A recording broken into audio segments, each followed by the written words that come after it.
तो दोस्तों आज मैं आपसे बात करने वाला हूँ अक्षय कुमार की और उनकी डूबती हुई करियर की नैया की। और ये नैया इस रफ्तार से डूब रही है कि ऐसा प्रतीत होता है कि अब इसका उबर पाना मुश्किल ही नहीं नामुमकिन है। तो आज मैं आपको बताने वाला हूँ 5 ऐसे रीजंस जिनकी वजह से अक्षय कुमार का सूरज अस्त होता जा रहा है। तो सबसे पहले हम एक ऐसे कॉन्सेप्ट को समझते हैं जो बहुत ही ज्यादा इंपॉर्टेंट है, द कॉन्सेप्ट ऑफ डिजायरेबिलिटी। एक एग्जाम्पल से आपको समझाता हूँ। आप सबने रोल्स रॉयस कार का नाम तो सुना ही होगा और कईयों ने देखी भी होगी और कुछ ने उसमें सवारी भी करी होगी और कुछ एक ऐसे भी होंगे जो रोल्स रॉयस जैसी महंगी और लग्जूरियस कार को ओन भी करते होंगे। तो ऐसी क्या चीज है रोल्स रॉयस में जो उसको इतना खास बनाती है? तो वो चीज है रोल्स रॉयस का डिजायरेबिलिटी फैक्टर। चलिए आपको समझाता हूँ। रोल्स रॉयस बहुत ही कम नंबर्स में बनाई जाती है, साल की कुछ 5000 कारें ही बनती हैं। अगर इसे टोयोटा से कंपेयर करें तो टोयोटा साल की 10.5 मिलियन यानी कि 1 करोड़ से भी अधिक कारें बेचता है। वहीं अपना मारुति करीब 2 करोड़ कारें बेचती है एक साल में। रोल्स रॉयस बनाने वाली कंपनी सिर्फ 4 से 5 हजार ही गाड़ियां पूरे साल में बेच पाते हैं। 60 बंदे एक गाड़ी पर काम करके इसको 6 महीने तक तैयार करते हैं। इस वर्किंग मॉडल की वजह से बहुत ही कम रोल्स रॉयस ही मैन्युफैक्चर हो पाती है। यानी कि कहने का मतलब ये है कि अगर आप बिना मेहनत करे साल में 5 फिल्म लेकर आएंगे और हर दूसरे ऐड में भी आपकी शक्ल दिख जाएगी तो आपका डिजायरेबिलिटी फैक्टर दिन ब दिन गिरता ही जाएगा। वही अक्षय के साथ भी हो रहा है। लोगों में अब कोई इच्छा नहीं बची है उसकी पिक्चरें देखने की। यहाँ तक कि OTT पर भी अक्षय की फिल्म्स को कोई देखना पसंद नहीं करता। लोग अब ऊब चुके हैं कनेडियन कुमार से। उसमें मैं तो बाहर ही आ गई थी, थोड़ा बोर हो गई थी। इतना मसाला डाल दिया कि हंसो। पता नहीं उनमें ना वो आर्ट की पकड़ है, वो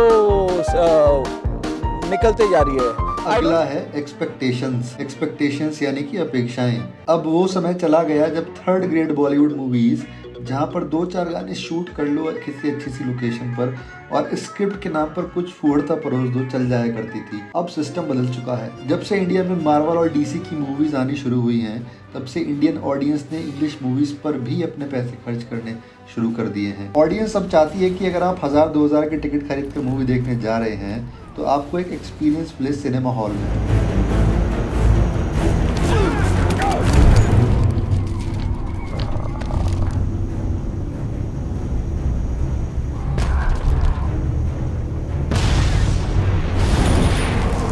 वहीं दूसरी ओर हमारे अक्षय कुमार अंकल जी बस देशभक्ति को ही कैश कराने में लगे हुए हैं। अब तक हर दूसरी फिल्म देशभक्ति पर अब जनता ये सब ड्रामेबाजी समझती है और सिनेमा हॉल तभी जाती है जब उसे कोई सिनेमैटिक एक्सपीरियंस देखने को मिले। तो अक्षय कुमार और उनके जैसे बहुत सारे हिंदी फिल्म एक्टर्स अब इंडियन जनता के एक्सपेक्टेशंस पे खरे नहीं उतरते और 100% रेपिटेटिव हो चुके हैं। Reason number 3, lack of efforts. आपने क्रिश्चियन बेल का नाम तो सुना ही होगा, आपने टॉम हैंक्स का भी नाम सुना होगा। ये हॉलीवुड के वो ग्रेट एक्टर्स हैं जिन्होंने अपनी मूवीज में अपने कैरेक्टर को लाइफ देने के लिए अपनी पूरी बॉडी को ही ट्रांसफॉर्म कर दिया। 6 महीने बस अपने ट्रांसफॉर्मेशन पर ही लगे रहे और आखिरी में आपको कुछ बेहतरीन फिल्में देखने को मिली एज एन एंड प्रोडक्ट, जैसे कास्टअवे और बैटमैन बिगिंस और द मशीनिस्ट एज वेल। इसी के कंपैरिजन में अब बात करते हैं अपने अक्की भैया की। इनकी अभी एक मूवी आई थी सम्राट पृथ्वीराज। इस मूवी के लिए कुछ और मेहनत करना तो छोड़ दीजिए, हमारे अक्की भैया ने इतनी भी जहमत नहीं उठाई कि कम से कम असली की मूछें तो उगा लेते। उसका नतीजा ये हुआ कि अक्की महाराज महाराणा प्रताप तो दूर दूर तक लगे ही नहीं बल्कि एक लंपट दरबारी लग रहे थे पूरी की पूरी फिल्म में। क्या आप इमेजिन कर सकते हैं इंडिया के टॉप मोस्ट एक्टर के पास इतना भी टाइम नहीं है कि वो एक मूछ उगा सके एक रोल के लिए? उसकी प्रायोरिटी तो बस पैसा ही कमाना है।